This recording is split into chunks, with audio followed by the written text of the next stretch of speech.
This is the Autel Elite. This is about, I don't know, a little over 2 years old. For the money, it does a lot. And they've come down in price because they got the new scanner out, the Ultra, and the 908.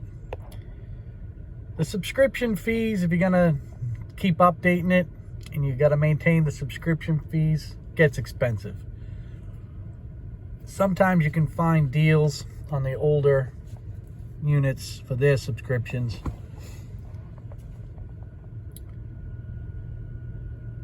But the Elite does a lot for the money. I think I paid $3 grand for this 3 years ago, and the Ultra was just coming out. And I'm doing a quick scan on my wife's car because she's having a push button problem. Every once in a while, the starter button doesn't like to work. It does funny things. It's been replaced once already under warranty. Wouldn't be surprising if the parts they're putting in are just as bad as the parts that are failing. So it's probably going to go back for a warranty issue there. But it looks like I have body electrical codes and transmission codes.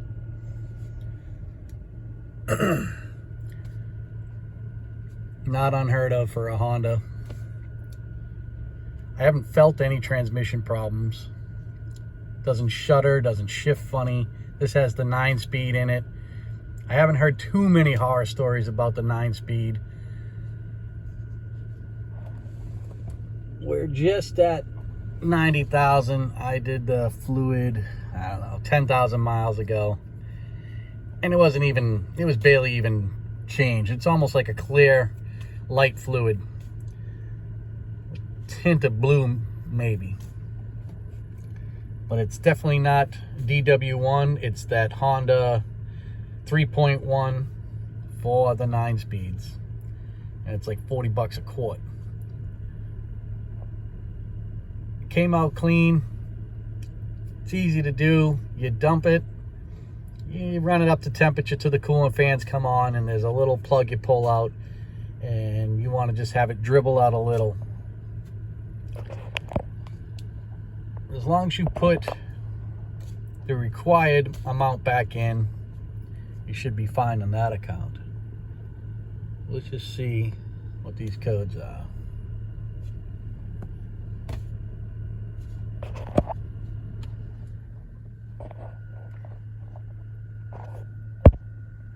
So 2638, torque management, feedback, signal range performance, and dog clutch abnormal operation. Which doesn't sound good to me, but it sounds like this code, the 170A, triggers this code. That's what it sounds like, because we're having a dog clutch operation, which is just a hydraulically driven gear inside the transmission. And this tranny is found in a lot of cars. Dodge, Jeep, Fiat vehicles. And it's just a gear that's driven hydraulically to shift another gear into position. I've never opened up one of these, and I probably never will, but they're almost a basically a hydraulically operated manual transmission. The way they're set up is the gears are all in one shaft, and they just slide back and forth and engage each other differently.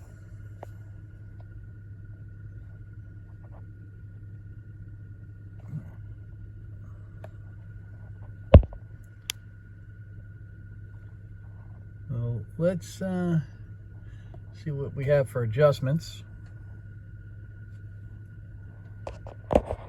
Now my phone is not the best quality for videotaping.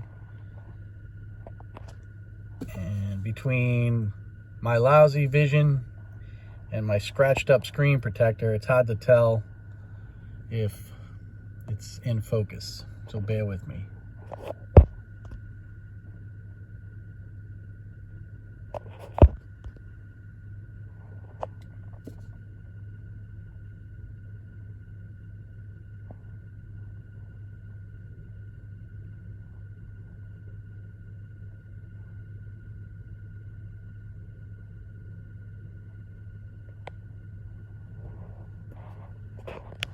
Now this is a check-in procedure.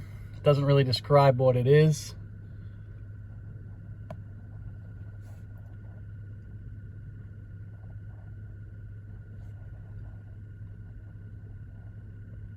So as I've learned to do, you never proceed with anything unless you know what it does. So I don't know what the check-in procedure is. It looks like it's a baseline learning set.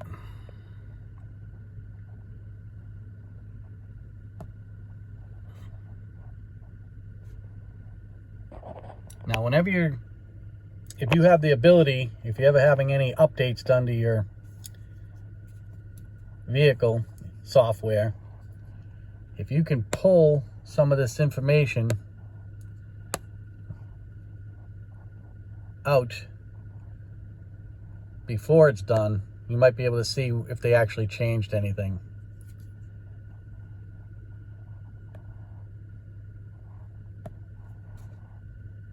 Now look at the freeze frame data, see if I can see when this event occurred. So 2638 set at slow speed.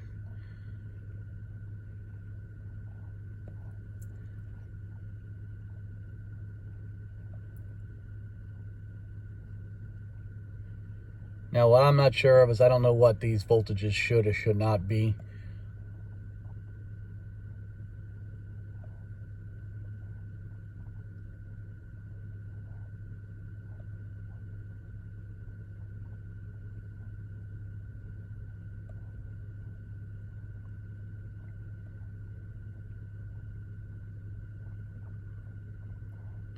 I'm going to guess this was a light cruise and even a small amount of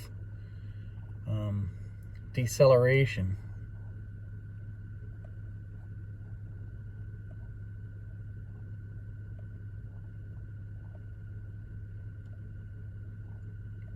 Not a transmission guy, so I don't know what I should be looking for as far as pressure control, demands, on-offs, voltages. So this is something I'd have to look up. So we're in fourth gear when this happens. It's in drive. A lot of times you might find, you'll see that, like over here, it says D indicator is on. So it's saying it's in drive. But sometimes you'll look and you'll get this a lot on the Toyotas. You'll have, you know, other ones that are indicated, like it will say N is on, so it thinks it's in neutral, and it will get transmission range codes. So I'm not seeing anything unusual that stands out to me like, what could be wrong there? So like I said, I'm not a transmission guy, so I'd have to either talk to someone who's into transmissions or start looking up what all this should be to take advantage of that freeze frame. At least we know it happens at low speed and light throttle. And just look at the data real quick. Sorry if this is blurry.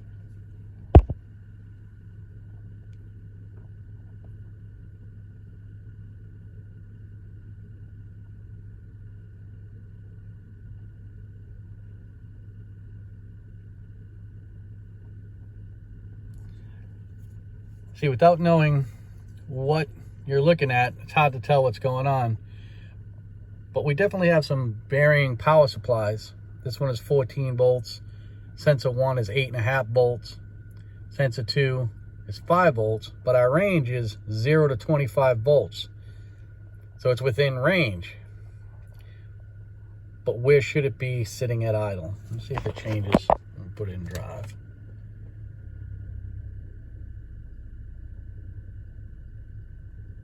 See how quick the voltages went down when I put it in drive? We're at battery voltage right now.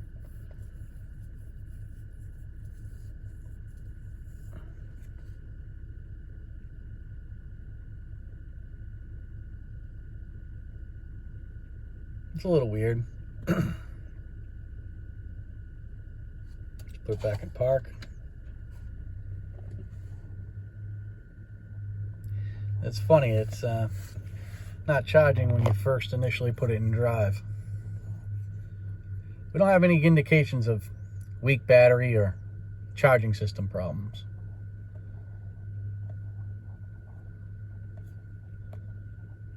All right, let's look at the other set of codes. Body electrical.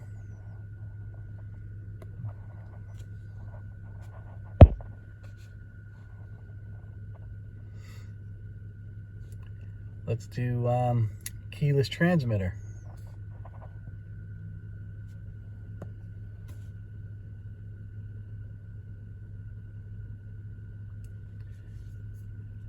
So we have a lost comm with a battery switch, a power window switch,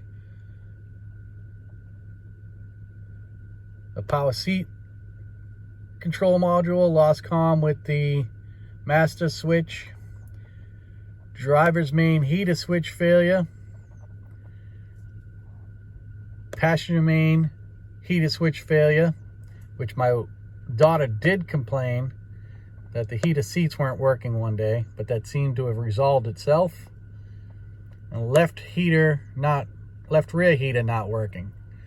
So I haven't had any complaints about that. Well, let's back it up.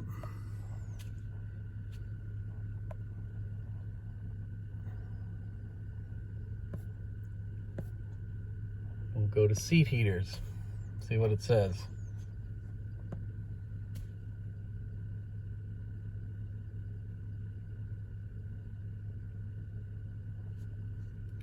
Okay, I don't have, when I scanned this the other day, I did have one code for the push button.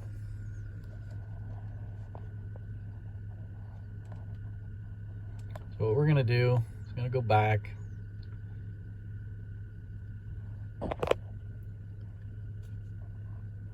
And we're gonna do a report. And this will list all our codes. Okay, we got the torque management, dog clutch, abnormal operation. As far as I know, this does not turn the engine light on. So this could have been a moment that it just didn't work right or whatever. Someone else maybe drove the car and drove it a little too excessively. Who knows? All these vehicles with these learning modes and everything else, when someone else drives the car and they're completely a different driver, the vehicle can do funny things. All right, so I no longer have the push button issue, the push to start. The code was there. I don't know how many cycles it takes to get rid of that code. But what we're gonna do is gonna go back to transmission.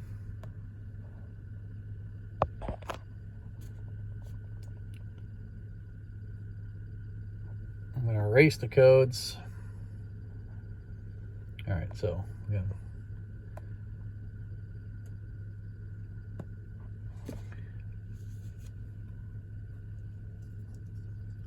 All right, I'm going to write those codes down, and I'm going to erase them. Once the engine off.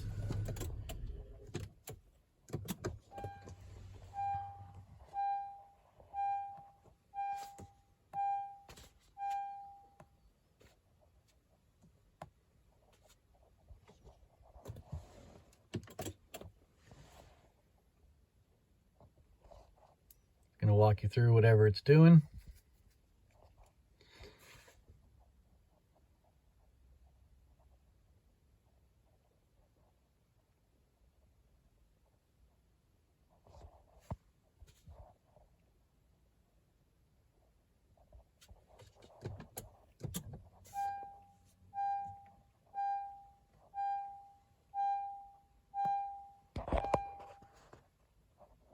No codes.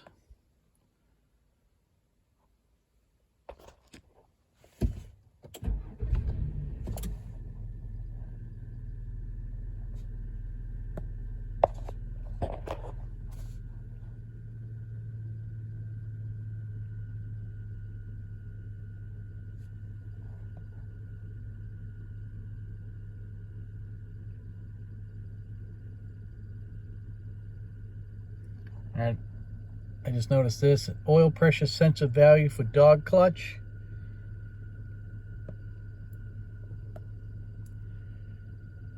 We got 17 psi, and it looks like it can go from 0 to, I don't know what that's supposed to be, 9,500 psi. I don't know. These are things I need to find out though. Oil pressure.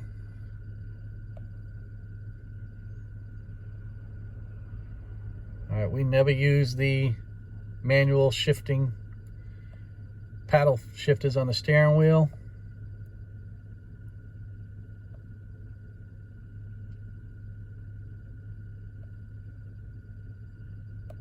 I don't see anything unusual.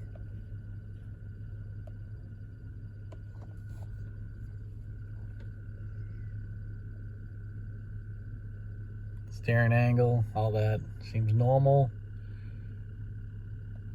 None of this stuff should be on, and it's not.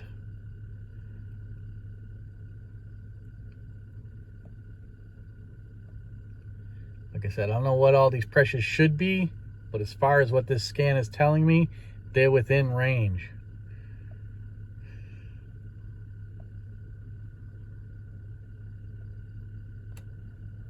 It's in park, P indicator.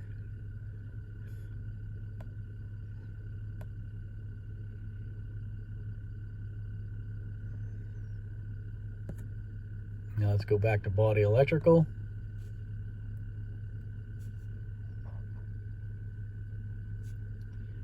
And I'm just going to go straight through everything just to see what's going on here. All right, no codes to be pulled from there. Lighting module, read codes. Same set of codes. So what I'm thinking is the body control module has all this stuff in it. Why it's breaking it down individually, I couldn't explain that to you. But we're just gonna go, we already did that. We'll do security, any particular codes in security. All the same stuff. So these are all within. Okay, let's see what the adjustments are for the windows. Power window reset, power window, power window, power window. So this generally has to be done if you do a motor or a window replaced or your battery dies. There's always a learning procedure, and that's for the soft close and the anti-crush your fingers and everything else. That's what that sets up.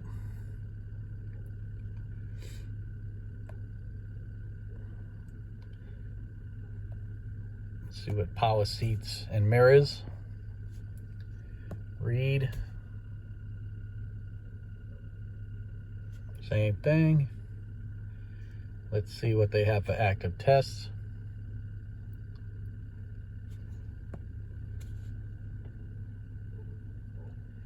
All right, so you can run down through all the different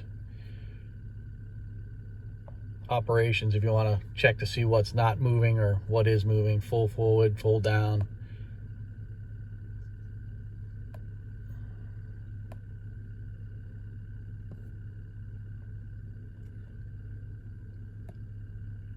Now the power tailgate did do some funky stuff.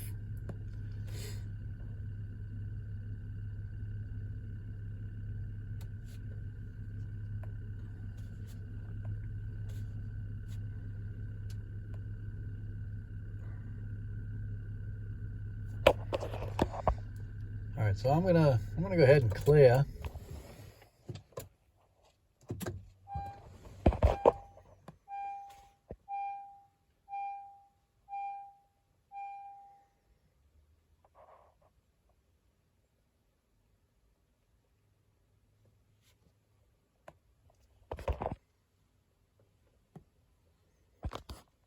All right, I cleared all the codes, and we'll see what comes back, and we'll do an update.